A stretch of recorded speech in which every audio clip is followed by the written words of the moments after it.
Mga Lodi, don't skip ads po tayo, maraming salamat sa patuloy ninyong pagsuporta. Paki-like and share naman dyan mga Lodi. At sa mga gustong mag-donate sa ating GCash or regular na load, mag-comment lang po tayo. Para patuloy tayong makapag-upload ng mga bagong kabanata. Marami pong salamat.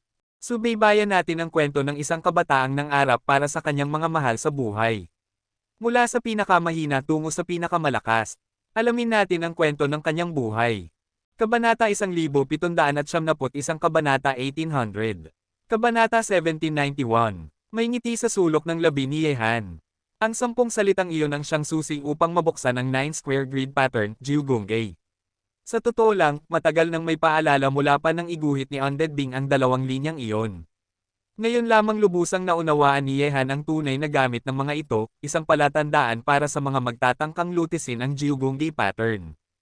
Sa isang iglap nang isinalin niya ang 10 salita sa grid, bigla na lamang naglaho ang lahat ng magulong mga karakter. Ang natira na lamang ay ang 10 gintong titik na nagniningning sa kawalan, at kasabay nito ay naglaho rin ang 9 square grid pattern na humahadlang sa pasukan ng Ice Palace. Nang makita ito, agad na kumilos si Yehan at pumasok sa Ice Palace.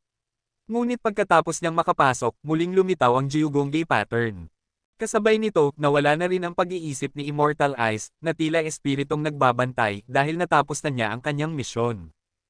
Ang tagumpay ni Yehan sa pagbubukas ng 9 square grid pattern ay dahil na rin sa 2 linyang nakasulat sa larawan. Ang larawang iyon ang naging susi sa ika-9 na palapag, at ang 2 linyang iyon ang mismong gabay sa pag-unlock ng pattern. Malamang ay sadyang inilaan ito ni Immortal Ice Empress noon pa man. At ito rin ay isang malaking pagkakataon para kay Yehan. Sadyang itinago ng Immortal Ice Empress ang pasukan ng ika-9 na palapag, at tiyak na mayroong pambihirang bagay sa loob nito. Pagkapasok pa lamang sa Ice Palace, agad na naramdaman ni Yehan na para bang nagyayelo ang buong katawan niya. Pati dugo sa kanyang katawan ay tila huminto sa pagdaloy. Ang lamig sa loob ay umabot na sa puntong hindi na niya kayang tiisin. Kahit pataglay niya ang kapangyarihan ng Suzaku Holy Flame, ay wala rin itong nagawa. Nanginginig si Yehan habang inilibot ang tingin sa palasyo. Ang una niyang nakita ay isang napakatotoong eskultura ng yelo. Hindi ito ang unang beses na nakita niya ang mukhang iyon, ito ang mukha ng Immortal Ice Queen. Napakadetalyado ng anyo. Estatwa ng pamana. Napabulala si Yehan, nagninangas ang mga mata. Ang estatwang ito ay may taglay na mana ng Immortal Ice Queen. Lalong lumalim ang pagnanasa sa mata ni Yehan. Kung makukuha niya ang mana nito, tiyak na lalakas pa ang kanyang kapangyarihan. Napatingin siya sa nakataas na palad ng estatwa. Nandoon ang hexagonal crystal ice cube, at mula rito ay lumalabas ang napakatinding kapangyarihan ng yelo. Ito ang dahilan kung bakit napakalamig sa loob ng Ice Palace. Ice Soul Crystal. Muling napatili si Yehan. Ang Ice Soul Crystal ay parang ginto ngunit gawa sa yelo. Isa itong origin stone, pinagmumula ng walang tigil na kapangyarihan ng yelo. Napakahalaga nito. Mana ng Immortal Ice Queen at ang Ice Soul Crystal, para bang nanalo siya sa jackpot. Agad pinakalma ni Yehan ang sarili, at muling inikot ang paningin sa palasyo. Sa layong mga 20 metro, napansin niya ang isang matandang punong kahoy. Ang puno ay lumulutang sa ere ng Ice Palace, at ang mga ugat nito ay parang maliliit na ahas na lumalangoy sa hangin. Wala itong lupa, ngunit lumalago pa rin. Para bang hangin ang nagsisilbing lupa nito. Hindi naapektuhan ng matinding lamig ang punong ito. Ang buong puno ay may kakaibang aura ng misteryo, tila taglay nito ang espiritu ng tao. Isa itong hindi maipaliwanag na kababalaghan. Ito ay, ang sinaunang puno ng 9 na kapahamakan. Bulalas ni Yehan. Ang 9 Revelations Ancient Tree ay isang napakabihirang kayamanan ng kalikasan, likas na isinilang ng langit at lupa. Kung makakapagmeditasyon sa ilalim nito, basta't hindi kalakihan ang kakulangan ng talento, madali na lamang maabot ang Supreme Realm. Ang punong ito ay kailangang makalampas ng 9 na malaking pagsubok bago maipanganak sa mundo. Sinasabing sa loob nito ay may pagkakataong maabot ang sukdulang antas.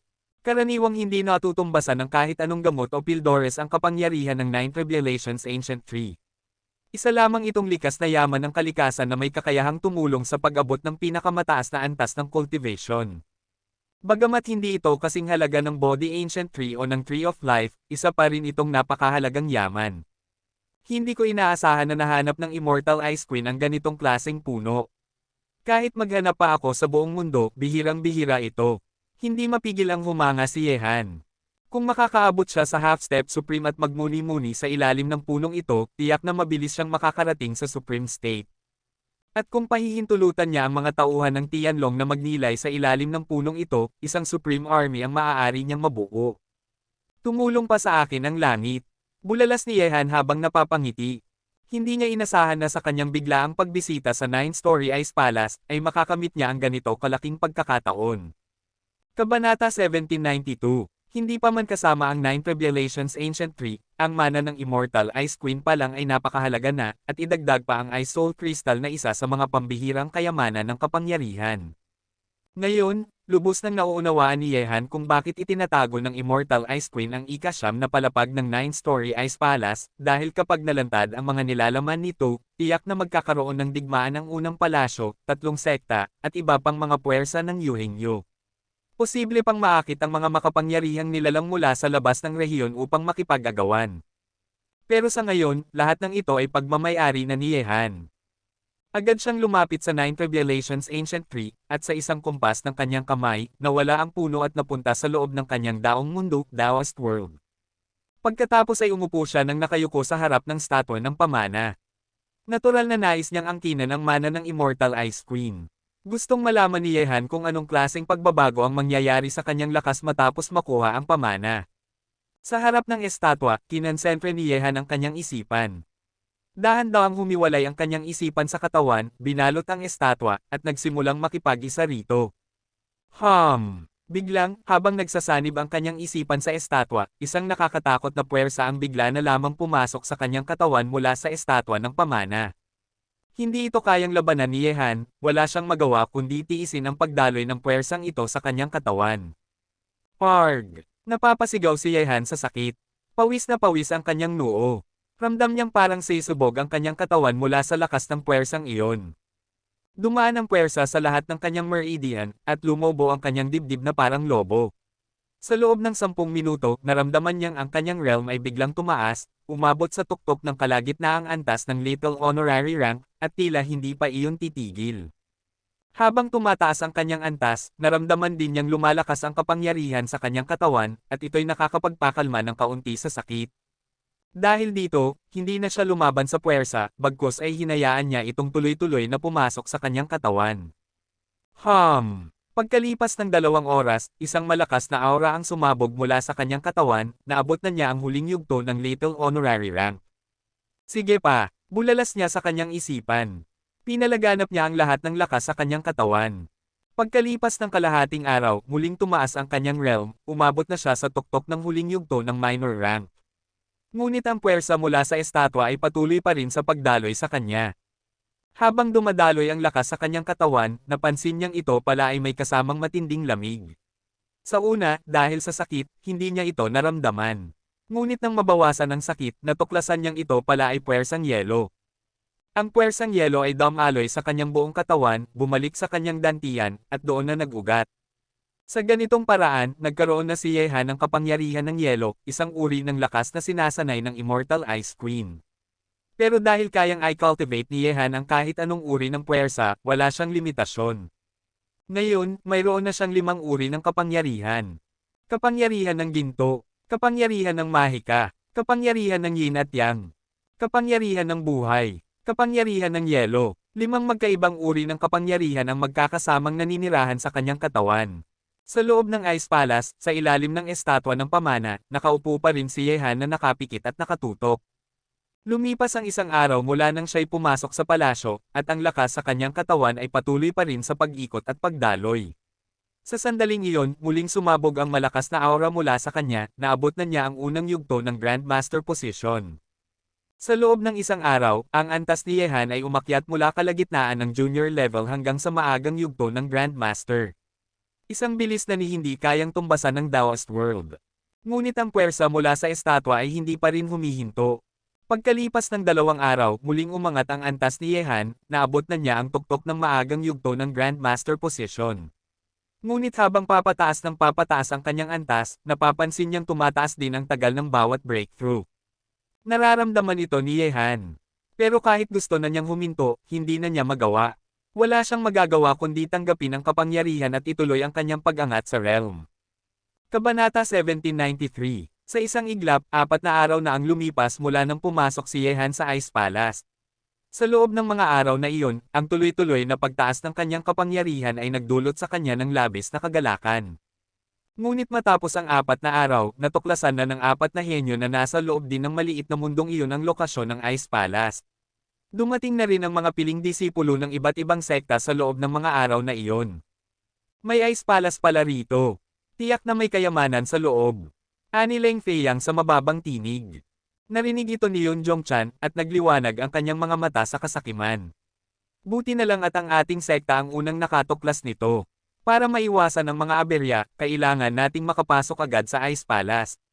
Kapag nangyari iyon, wala nang tsansa ang iba pang 3 sekta. Sa kabilang banda, hindi alam ni Yehan ang tungkol sa pagdating ng mga miyembro ng Yixianmen. Sa mga sandaling iyon, patuloy pa rin niyang tinitiis ang matinding kapangyarihan na pumapasok sa kanyang katawan, at tuloy-tuloy ang pagtaas ng kanyang antas. Ni si Yehan mismo ay hindi alam kung hanggang saan siya dadalhin ng lakas na ito. Wala siyang magawa kundi tanggapin ito ng buo. Naabot na niya ang pinakamataas na yugto ng maagang antas ng Great Honorable Rank, isang hakbang na lang ang layo niya sa kalagitnaang antas. Hindi ganon kadaling makapasok sa palasyong ito, wika ni Mei Shanhai habang nakatingin sa Jiugongge pattern sa harapan nila. Hindi madali ang pag-unawa sa pattern na ito. Kailangan muna natin itong basagin, kung hindi, imposibleng makapasok. Ngunit ngumiti lamang si Yun Zhongchan at sinabing, bakit pa natin papahirapan ang sarili? Lumapit siya, at sa isang iglap ay naglabas ng nakakakilabot na enerhiya ng espada. Buong lakas niyang inihampas ang espada sa Jiugongge pattern. Boom! Biglang, nang bumagsak ang nakakabinging liwanag ng espada sa pattern, lumaganap ang isang malakas na alon ng enerhiya sa paligid. Mula mismo sa pattern ay nagbalik ang isang matinding puwersa bilang sagot sa atake ni Yun Zhongchan. Dahil sa bilis nito, hindi siya nakareact, at tumilapon siya palayo habang damyugo ang kanyang bibig. Mukhang hindi ito pwedeng sirain sa lakas. Mas malakas ang balik kapag mas malakas ang atake, ani Mei Shanhai. Tumango si Leng Feiyang, habang si Yun Zhongchan ay napangiwi sa pagkabigo. Isang bundok ng kayamanan ang nasa harap nila, ngunit hindi nila ito mapasok, isang nakakainis na sitwasyon. Samantala, sa loob ng Ice Palace, naramdaman ni Yehan ang mga pagyanig sa labas. Alam niyang may dumating na. Kailangan na niyang matapos ang pagtanggap sa pamana. Kung hindi, magiging delikado ang kanyang kalagayan. Dahil dito, mas lalo niyang binilisan ang pagsipsip sa puwersa mula sa statwa ng pamana. Sa sandaling iyon, naging ulap na ang yelong enerhiya, at walang hinto itong sumisiksik sa kanyang katawan.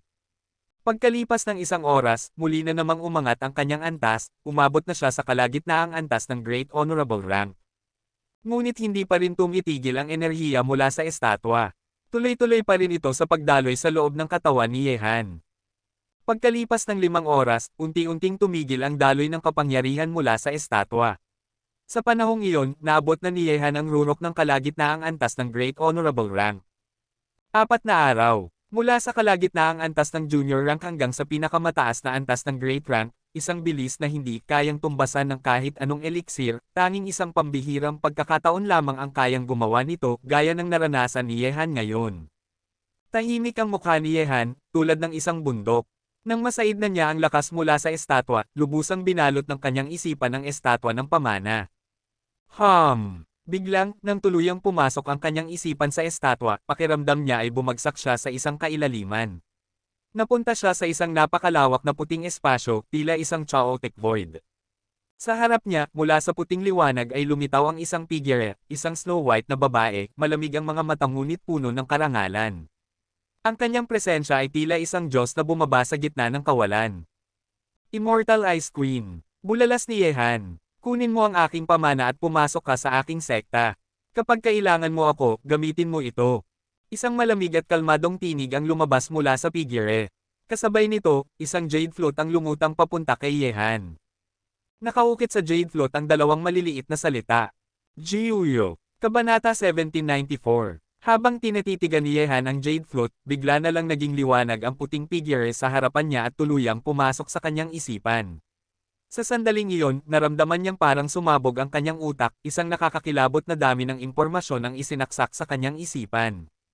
Ang nilalaman nito, lahat ng martial arts na pinag-aralan ng Immortal Ice Empress, pati na rin ang kanyang mga nakita, narinig, at nalaman. Pero ang impormasyong ito ay putol-putol, hindi konektado ang kabuuan. Kung nais ng Immortal Ice Queen na malaman ni Yehan ang mga ito, malalaman niya. Pero kung may mga bagay siyang ayaw ibahagi, hinding-hindi rin niya ito makikita. Sa sobrang tindi ng impormasyong pumapasok sa utak niya, pakiramdam ni Yehan ay sasambulat ang kanyang ulo. Napamulat siya habang ang lamig na pawis ay bumabagsak sa kanyang mukha.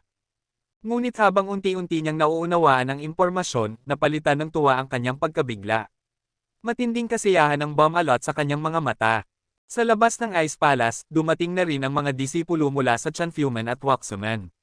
Ngayon, 3 sekta na ang naroroon.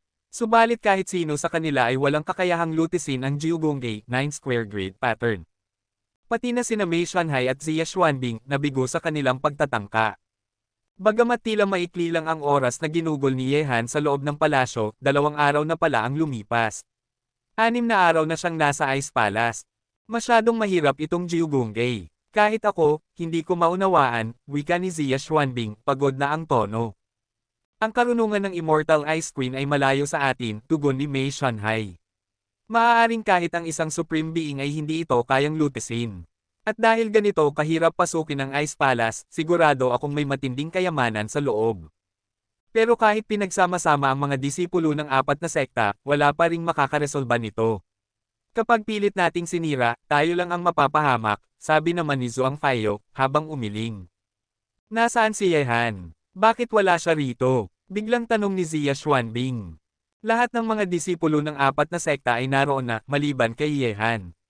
6 na araw na siyang pumasok sa maliit na mundong ito, pero wala ni isang nakakita sa kanya. Sayang, kung nandito siya, baka matulungan niya tayong unawain ang Jiugongge. Ngunit walang sino man ang nakakaalam kung nasaan si Yehan. Samantala, sa loob ng Ice Palace, matapos tanggapin ni Yehan ang pamana, nakita niyang unti-unting natutunaw ang estatwa ng pamana. Isang perpektong rebulto, kumakatawan sa kagandahan at lakas ng Immortal Ice Queen, at ngayon, nawawala ito ng parang bula. Nakaramdam si Yehan ng panghihinayang. Ang Ice Soul Crystal, isa sa mga pinakamalamig na bagay sa mundo, ay dahan-daang bumagsak patungo sa kanya. Kung wala siyang kapangyarihang yelo sa katawan ngayon, hindi niya ito kakayaning hawakan. Kaya't agad niya itong inimbak sa kanyang somero ring. Ngunit hindi lang iyon. Ang buong Ice Palace ay nagsimula na ring matuno. Ang lupang yelo at mga haligi ay unti-unting nagiging tubig, at lumalaki ang mga naipong tubig sa paligid. Hindi nagulat si Yehan. Alam niya, pagkatapos niyang tanggapin ang lahat ng iniwan ng Immortal Ice Queen, maglalaho na ang lahat, ang Ice Palace, ang yelo, at ang nakaraan nitong karangyan. Pagkatapos tuluyang matuno ang estatwa, isang jade flute ang lumitaw, at lumipad ito papunta sa kamay ni Yehan. Kung kailangan mo ako, gamitin mo ito upang ako'y matagpuan. Ito ang mga salitang hindi kailanman nalimutan ni Yehan, mula sa Immortal Ice Queen. Ang jade flute na ito, na may nakaukit na salitang, Jiuyo, ay tila isang sagradong alaala. Isinilid niya ang jade flute, tumingin sa paligid ng huling pagkakataon, at nang masiguro niyang wala na siyang nakaligtaan, lumabas na siya ng Ice Palace, mabilis, matatag. Sa buong maliit na mundo, nagsimula na ring matuno ang mga bundok ng yelo at ang mga nakapaligid na kapaligiran. Mga sapa ng tubig ang bumabagsak mula sa mga bundok, at nagulat ang lahat ng disipulo sa nakita. Anong nangyayari? Bakit natutunaw ang mga bundok ng yelo? Pati ang temperatura sa lugar na ito, bumabalik na sa normal. May nangyari sa loob. Sa gitna ng usapan, may isang figure ang biglang lumitaw sa pintuan ng Ice Palace. Ito ay si Yehan. Bagamat ang Jiugongge ay pumipigil sa pagpasok, hindi ito hadlang sa paglabas. Kaya't sa sandaling lumitaw si Yehan, lahat ng disipulo mula sa 4 na sekta ay agad siyang napansin. Kabanata 1795. Siya yun. Siya ang nakapasok sa Ice Palace. Paano niya nalusutin ang 9 square grid? Gulat na gulat ang mga disipulo ng 4 na sekta habang tinititigan si Yehan. Habang silang lahat ay abalang pinag-aaralan kung paano buksan ang pattern, nakapasok na pala si Yehan sa loob. Hehe, anong pagkakataon nga naman, ani Yehan na may bahagyang ngiti, habang kinakaharap ang mga disipulo ng 4 na sekta. Lintik na to. Nakapasok na siya, siguradong nakuha niya ang kayamanan sa loob. Galit na sambit ni Guchen. Alam ng lahat na ang Ice Palace ay may mahalagang nilalaman, lalo't napakaingat ng pagkakatago nito. Peak ng mid-stage Great Honor. Bulong ni Zia Xuanbing, habang nakatitig sa bagong lakas ni Yehan. Alam niyang kaya ni Yehan talunin ang ilan sa kanilang mga malalakas kahit noong nasa small honor stage pa lang siya. Pero ngayon, malamang wala sa kanila ang kayang humadlang sa kanya. Malamang nakuha mo ang mga kayamanan sa loob. Hindi ba't dapat mo yang ibahagi? Ani yung Jongchan na may masidhing tingin kay Yehan. Ngumiti si Yehan ng malamig at sinagot, panaginip lang yan. Anong kinalaman mo sa mga bagay na nakuha ko? Kung ganun, ba't hindi mo ibahagi sa amin ang mga magagandang bagay na meron ka? Biglang nanlamig ang kapaligiran. Ang mga mata ng lahat ay nagsimulang magningning sa kasakiman, sigurado silang may napakalaking kayamanan sa Ice Palace. Mukhang gusto niyong manatili pa rito, wika ni Yehan. Pero paalala lang, malapit nang mawala ang mundong ito. Kung ayaw niyong mamatay, mas mabuting umalis na kayo. Hindi pa nakakagalaw ang lahat, biglang nawala si Yehan sa lugar, parang isang ipu-ipo, sobrang bilis na wala ni isa sa kanila ang nakariyak. Lintik yan, hindi siya pwedeng makatakas ng ganun lang. Sigaw ni Yun Jongchan, at agad siyang humabol. Mukhang totoo nga ang sinasabi niya. Umalis na tayo. Ani Zia Xuanbing, sabay yaya sa kanyang mga kasamahan sa Chanfu Sect. Ang swerte talaga ng lalaking to, sabi ni Zhuang Fayo, sabay alis din ng Wushu Sect patungo sa labasan ng mundo. Gusto kong makita kung paano siya makakalabas ng buhay mula sa undying iceberg, malamig na sabi ni Gu Chen. Ipaabot sa ating sekta, harangin siya. Ang lahat ng nakuha niya ay para sa Zuenjong Sect. Utang niya sa amin yan.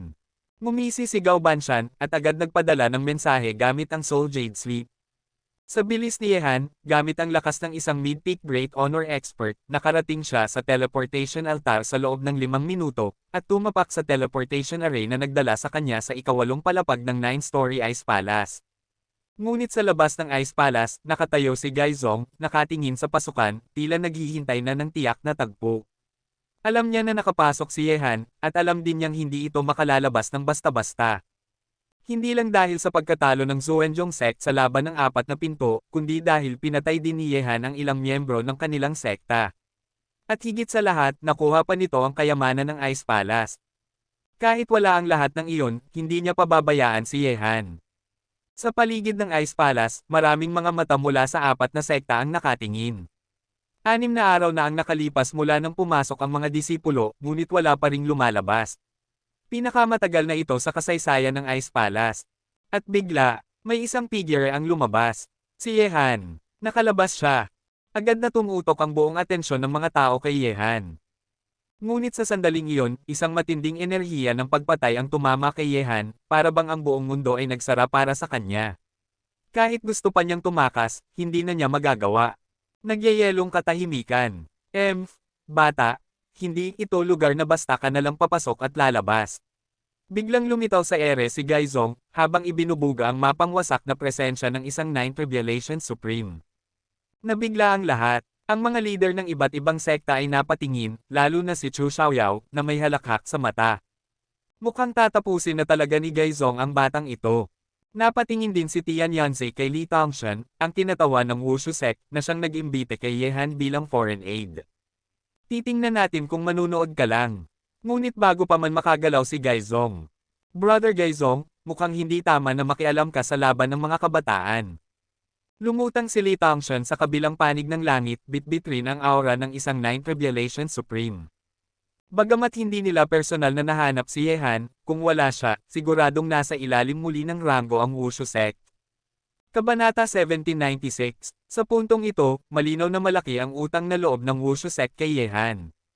At dahil ang isang henyo na tulad ni Yehan, na may nakakakilabot na potensyal, ay mayroon ng magandang ugnayan sa Wushu Sect, natural lamang na nais ni Li Tongshan na palalimin pa ito. Kung matulungan niya si Yehan sa panahon ng kagipitan, baka sa hinaharap ay magkaroon ng Wushu Sect ng isang makapangyarihang kakampi. Sa madaling salita, nakita na ni Li Tongshan ang napakalaking potensyal ni Yehan. Sa kakayahan nito, kung walang aberya, tiyak na magiging halimaw siya sa hinaharap. Wala itong kinalaman sa Wushu Sect. Pinapayuhan ko si Brother Tongshan na huwag makialam. Kung hindi, baka kayo pa ang mapahamak. Malamig na sabi ni Gaizong. Ang banta niya ay lantaran at may bigat. Ngunit sumagot si Yehan ng malamig din. Matanda, gusto mo ba talaga akong saktan? Bata, wala akong pakialam sa pinanggalingan mo. Sa araw na ito, hindi ka makakaalis ng buhay. Iwanan mo na ang buhay mo rito. Sabay bagzo ng isang nakakatakot na enerhiya mula kay Gaizong, isang Nine Revelation Supreme, at itinutok ang isang maladyos na kamao kay Yehan. Ang kamaong iyon ay tila may pinagsama-samang puwersa ng buong mundo. Nang dama po ito pababa, ang paligid ay literal na yumanig. Ang sinumang Eight Revelation Supreme ay kayang mamatay sa isang suntok na ganito, paano pa si Yehan? Sa harap ng suntok na ito, si Yehan ay tila isang bangkang papel sa gitna ng dambuhalang alon. Brother Gaizong, sobra na yan sa isang bata. Biglang dumating si Li Tongshan, may hawak na nakakatakot na espada, at binutis ang ere upang salubungin ang suntok ni Gaizong. Pareho silang Nine Revelation Supremes, kaya kahit si Gaizong ay hindi pwedeng baliwalain ang atake ni Li Tongshan. Boom! Isang napakalakas na banggaan ang yumanig sa langit. Nabasag ang kalangitan, naglitawan ang mga bitek sa ere, at pati ang napakagandang 9-story ice palace ay halos gumuho sa tindi ng salpukan. Si Yehan, kahit hindi direktang nataman, ay namutla. Kung hindi pa niya nakuha ang kapangyarihang taglay niya ngayon, tiyak na sugatan na siya sa bagzo pa lang ng enerhiya. Lumipad pa atras ang dalawang Supreme Masters matapos ang sagupaan. Ang buong mundo ay nabalot ng kanilang presensya. Li Tongshan, gusto bang simulan ng Wushu Sect ang gyera laban sa Zuenjong Sect? Galit na sabi ni Gaizong. Walang balak ang Wushu Sect na magdeklara ng gyera, pero sana ay huwag mo na ring palalain pa ito. Malamig na tugon ni Li Tongshan.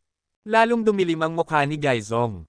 Alam niyang may kayamanang dala si Yehan, at kahit hindi pa niya tiyak kung ano ito, sigurado siyang napakahalaga nito. Pero pinipigilan siya ni Li Tongshan. Habang nangyayari ito, nanatiling kalmado si Yehan. Walang bakas ng takot sa mukha niya, kahit harapin pa ang buong Zuenjong Sect. Biglang lumabas ang mga disipulo ng apat na sekta mula sa pasukan ng Ice Palace. Tiningnan sila ng mga pinuno ng bawat fraksayon. Nakalabas na ang lahat ng disipulo ng apat na sekta. Bulong ng mga tao. Ngunit ang mga disipulo ay nakatingin kay Yehan. Ibigay mo ang kayamanan, at hahayaan ka naming mabuhay, malamig na saad ni Yun Jongchan, at ang mga disipulo ng Yixian Sect at Zuenjong Sect ay dahan-dahang pumaligid kay Yehan. Nabigla ang lahat, dalawang sekta, nililigiran si Yehan. Ngunit kahit isa man sa kanila ay hindi kinabahan si Yehan. Sa lugar na ito, wala sa bagong henerasyon ang makakatapat sa kanya. Kahit pa magtulungan ang lahat ng pinuno ng mga kabataan, isa-isang babagsak ang lahat sa kamay niya. Sa gitna ng tensyon, tahimik na pinagmamasdan ni Chu Xiaoyao ang eksena. Tumingin siya kina Gaizong at Li Tongshan, at may tusong ngiti sa labi. Mukhang may magandang bagay ngang nakuha ang batang ito. Pero tandaan, ang lahat ng bagay mula sa 9-story Ice Palace ay pag-aari ng apat na sekta. Paano ito makukuha ng isang tagalabas? Sabay lakad niya papalapit, habang nagliliyab ang kanyang presensya, at tumutok ang tingin niya kay Yehan tulad ng dalawang matalim na espada. Kabanata 1797. Anong klaseng kayamanan ba ang nakuha ng taong to sa Ice Palace? Pati ang Yixianmen, natukso. Zuenjongmen at Yixianmen, mukhang magtatangka talaga ang dalawang Nine Revelation Supremes laban sa kanya. Sa malayo, sa gitna ng ulap at kawalan, nanginig ang mga mukha ng lahat. Si Tian Yanzi ay tahimik na nakatingin, ngunit may bahagyang pagbabago sa kanyang ekspresyon, hindi siya nagsalita. Sa harap ng dalawang Nine Revelation Supremes, halatang hindi maganda ang pakiramdam ni Li Tongshan.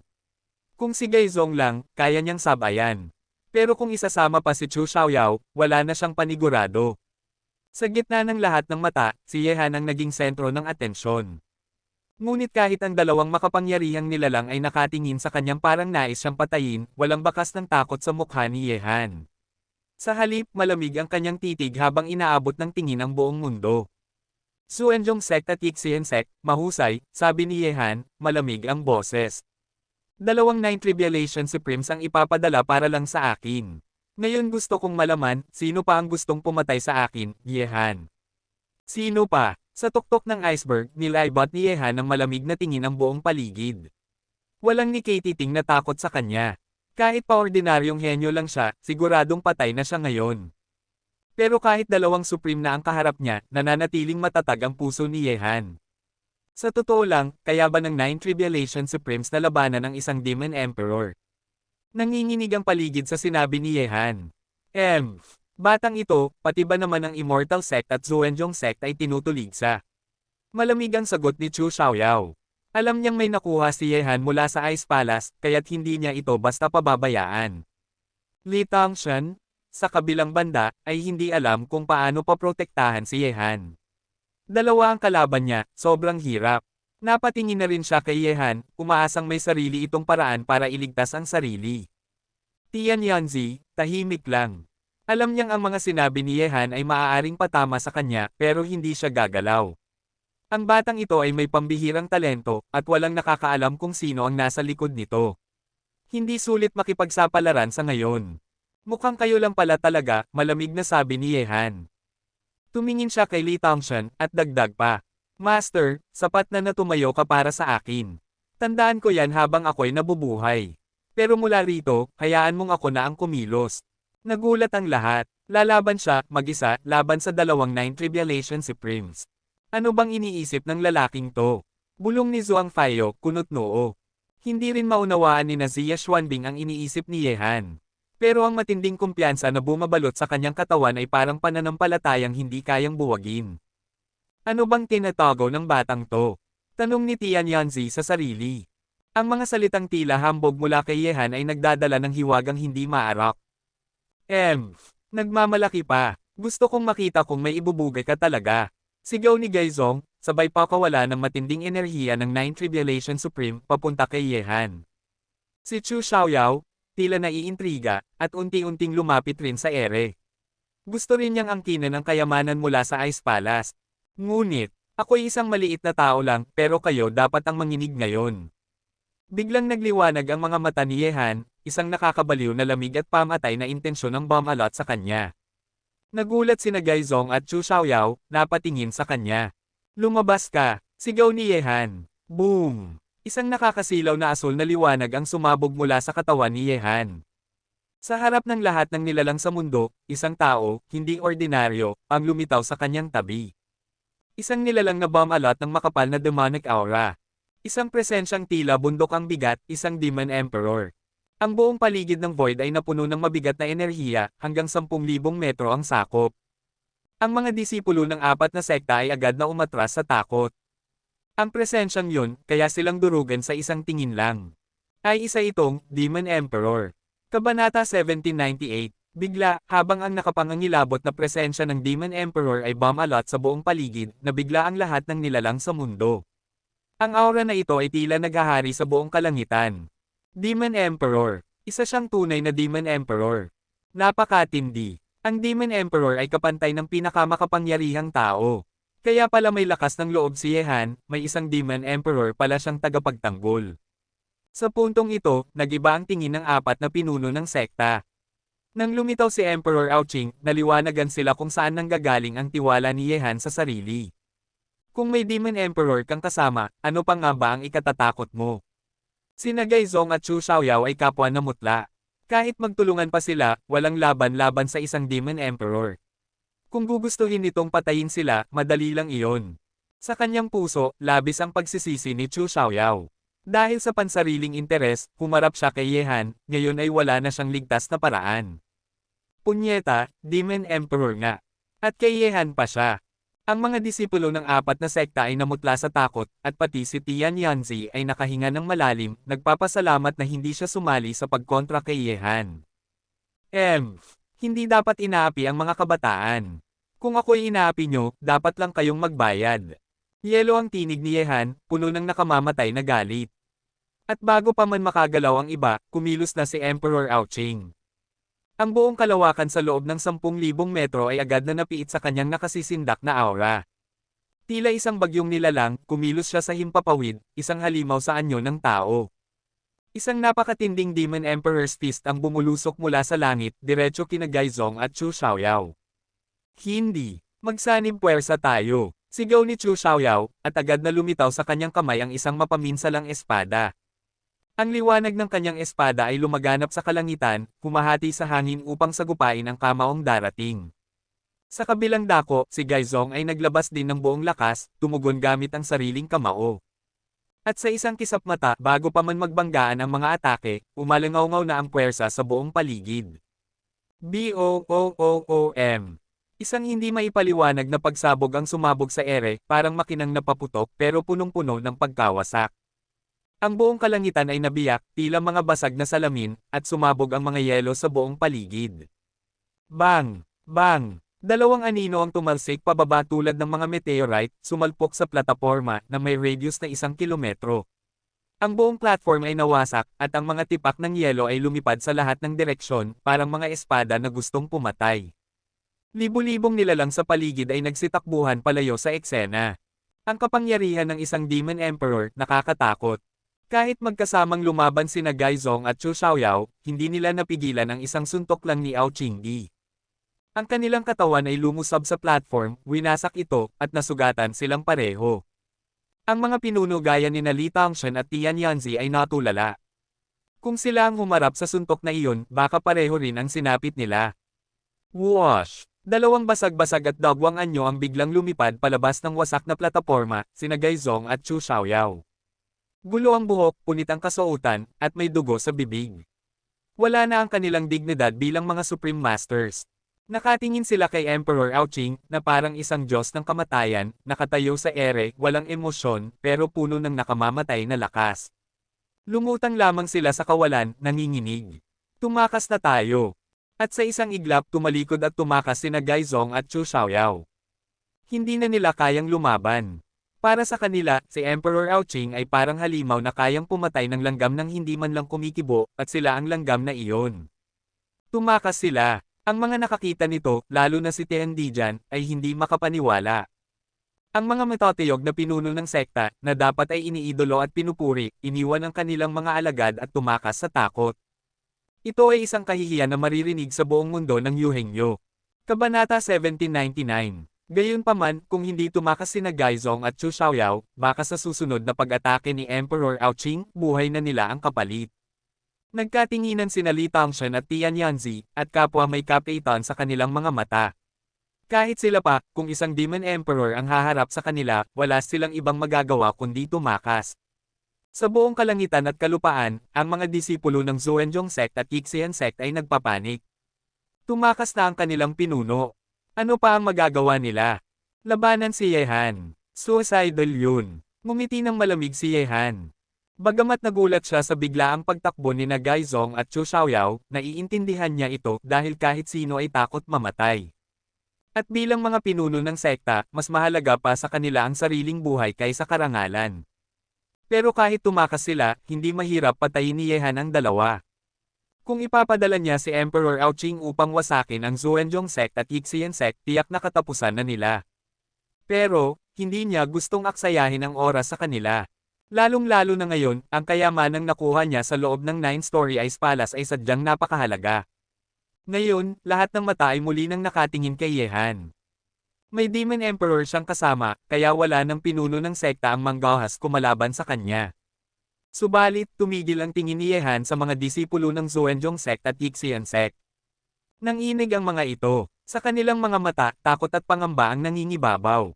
Paano pa nila haharapin si Yehan ngayon? Hindi ako dugot karahasang hayop na tao. Bibigyan ko kayo ng 3 hininga. Magsilayas kayo. Malamig ang tinig ni Yehan. At nang marinig iyon, parang mga ibong pinalaya, agad nagsitakas ang mga disipulo sa lahat ng direksyon. Maging si Yun Zhongchan, na may masamang tingin kay Yehan, ay palihim na ngumiti, bago naglaho rin sa hangin. Huminga ng maluwag ang mga tagapanood. Kung pinatay ni Yehan ang mga elitistang disipulo ng dalawang sekta, malaking dagok iyon sa kanilang lakas. Sa loob lamang ng 3 hininga, wala nang natira sa mga disipulo ng Xuanzong sect at Yixian sect.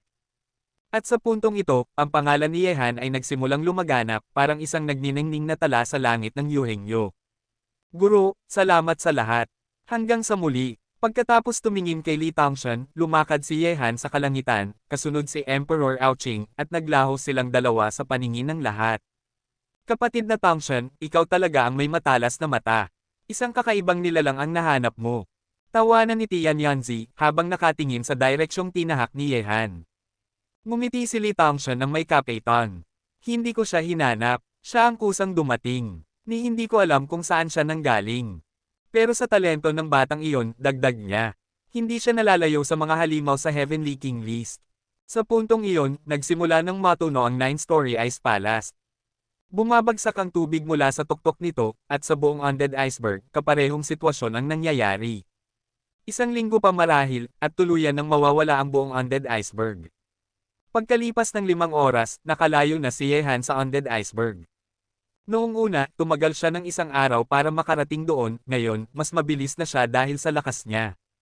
Sa isang liblib na kabundukan, pumasok si Yehan sa kanyang mundo ng pagninilay, Daoist World, upang simulan ang pagsipsip ng lahat ng iniwan ng Immortal Ice Queen. Mahigit sa 10 uri ng martial arts ang kanyang nakuha, lahat bihira, at sadyang pambihira para sa sinumang nasa antas ni Yehan. Bukod pa roon, natutunan din niya ang paggamit ng kapangyarihan ng yelo, ang natatanging kapangyarihang inaral ng Ice Queen, na halos walang kapantay. Kaya nitong kontrolin ang yelo sa loob ng milyong-milyang distansya. Sa loob ng Daoist World, tahimik na nagsanay si Yehan, habang pinuprotektahan siya ni Emperor Aoqing sa labas. Running thousands of miles, Sealing Sword Technique, Ruthless Swordsmanship, Ice Soul Feast. Isa-isang lumitaw sa isipan ni Yehan ang mga pangalan ng martial arts, habang unti-unti niyang sinisipsip ang napakalaking impormasyon na nakuha niya.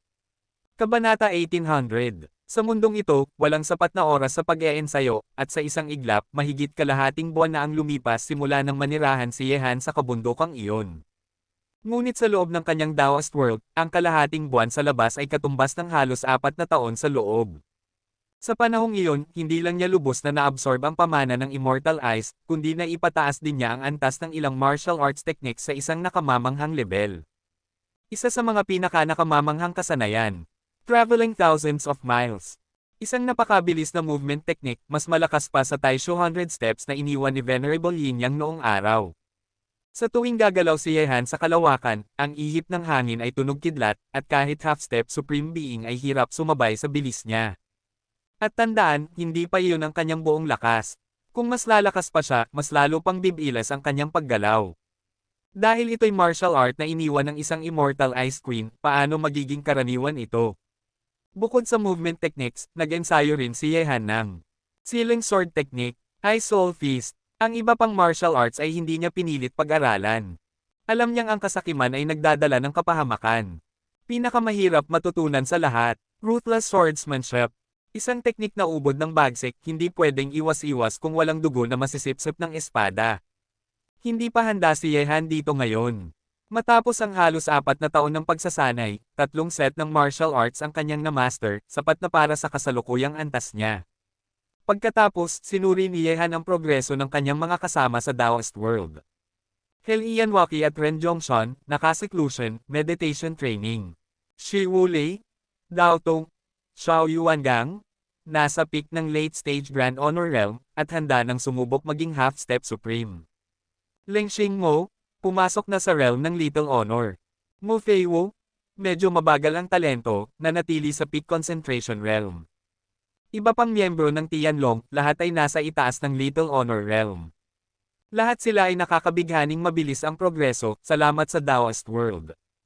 Pagkalabas niya sa Xuanmen World, tinagpo niya si Emperor Aoqing sa kabundukan. Simula nang magkasundo sila sa isang master-servant contract, naging tahimik at may distansya ang ugali ng Demon Emperor. Yehan alam niyang labag sa loob ni Aoqing ang maglingkod sa isang mahinang tao, gaya niya, pero dahil sa kapangyarihan ng kontrata, wala itong magawa. Yehan, kalma. Kung ikaw ay tapat sa akin, balang araw, maaaring putulin ko ang kontrata at ibigay ko muli sa iyo ang iyong kalayaan. Bahagyang nagbago ang ekspresyon ni Aoqing, at napakuyom ito ng kamao. Hindi na nagsalita pa si Yehan, at dinala siya sa loob ng Xuanmen World. Alam niyang hindi sapat ang salita para makamit ang tapat na katapatan ng isang makapangyarihang nilalang gaya ni Aoqing. Pagkatapos, tinignan ni Yehan ang mapa, tinandaan ang ruta, at naglakbay mag-isa. Nasa loob pa rin siya ng teritoryo ng 4 na sekta, at medyo malayo pa ang biyahe patungong Tianshu Domain gamit ang teleportation array. Pagkalipas ng 3 araw, dumating si Yehan sa isang masikip at masiglang lungsod. Ang lugar na ito ay labas na sa impluwensya ng 4 na sekta, at ngayon ay sakop na ng 3 bagong sekta. Pumasok si Yehan sa isang restaurant, naligo, nagbihis, at umupo sa ibaba upang uminom at kumain ng kaunti. Kahit hindi siya kumain o uminom sa loob ng ilang taon, ayos lang, pero gusto niya pa rin ang aliwalas ng pagkain at alak. Sa paligid niya, may mga taong nag-uusap. Mas mahigit, narinig mo ba? Si Wanyan Soul mula sa Kaiyang region ay tinalo ang lahat ng top geniuses ng 3 sekta. Mas mahigit, oo. Napilitan tuloy si King Xiang na harapin siya sa labanan. Mas mahigit ang galing ni Wan Yansol, pero tanging si King Xiang lang ang pwedeng sumupil sa kanya. Mas mahigit ang lugar ng laban nila ay sa Hopeless Demon si Sword Demon Cliff, 5 araw na lang mula ngayon. May ibang tumutulig sa, mas mahigit, Kuwei. Si Wan Yansol lang yan, paano siya mananalo kay King Xiang? Mamamatay siya roon, mas maganda pa nga, ilibing na lang sa dagat ng mga demonyo. Ngunit may kontra, mas mahigit, wala pa tayong kasiguruhan. Si Wan Yansol ay isang napakalakas na henyo. Baka siya pa ang manalo. Ang Hopeless Demon Sea ay konektado sa Tianshu Domain, isa sa mga pinakamapanganib na lugar kung saan kahit ang Supreme Beings ay nag-aatubiling tumuntong. May isa pang narinig si Yehan. Mas mahigit at chismis pa, noong laban sa 4 na sekta, may isang misteryosong henyo raw na tinalo sila lahat. Pati si Zia Xuanbing. Pati sina Blood Knife Luoli at Mei Shanhai mula sa Tianshu Domain, sunod-sunod na natalo ng taong ito. Sa puntong ito, magsisimula na namang gumalaw ang mundo ng Yuhengyo. At si Yehan, ang misteryosong taong yun.